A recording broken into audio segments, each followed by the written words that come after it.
Sir, Honorable Finance Minister gave a statement today in Rajya Sabha saying that Bengal has failed to implement the scheme that Central has aided in the last 10 years.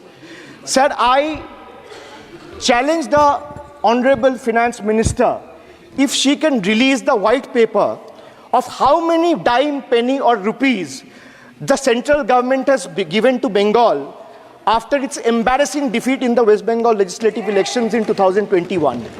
Sir, in the last 3 years, let me put this on record.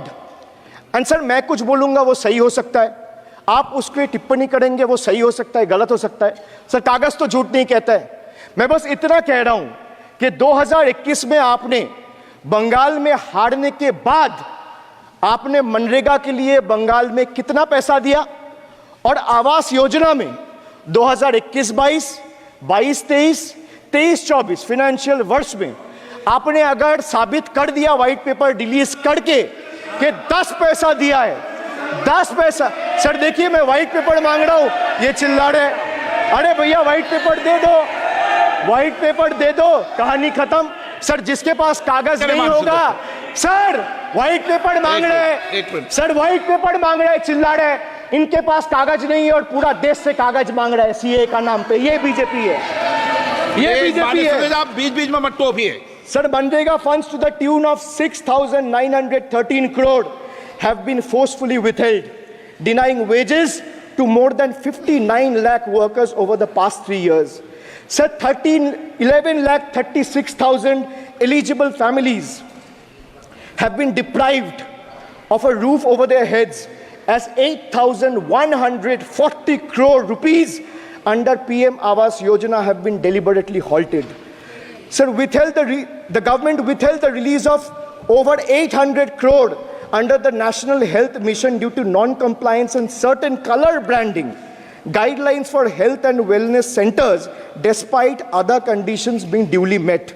Sir, despite 334 central and NLM teams visiting West Bengal in the last 3 years, and ATRs being submitted on time by concerned departments of the state government against every observation that was made by the center, still no funds have been released. Official interactions with the Honorable Prime Minister and the other BJP ministers of the concerned department were met with dismissive attitude and constant rejection. Our leaders fighting for the people of Bengal were even detained in Delhi by Delhi police. Even women MPs were manhandled and dragged by their hair. And this BJP talks about Nari Shakti.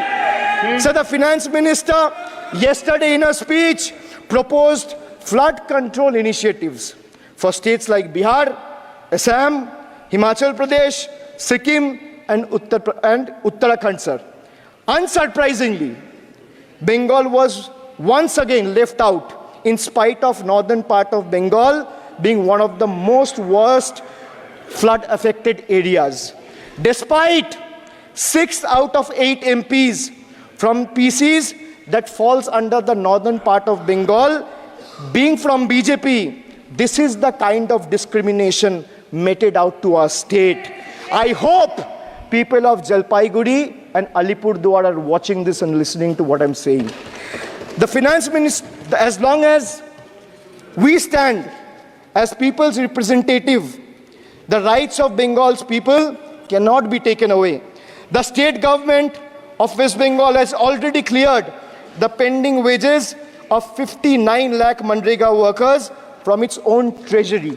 It has also been decided that the first installment of funds for the construction of houses shall be released by 31st December 2024, which is by end of this year.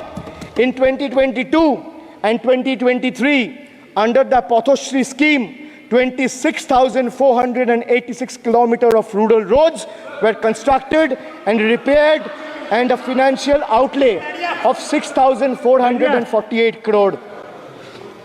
Sir, depriving women, vanchit ho rahe desh ki nari, khule ghum rahe shoshanकारी. You have 240 MPs in parliament. If you had implemented the 1/3 quota as per the Women's Reservation Bill, the BJP would have had 80 women MPs. But how many do they have? They have just 31. which is a mere 13% of their total strength. And compare this to the Trinamool Congress, sir, which boasts not 1%, 5%, 10%, 13%, 15%, 20%, 25%. Sir, it has 38% women MPs in Lok Sabha.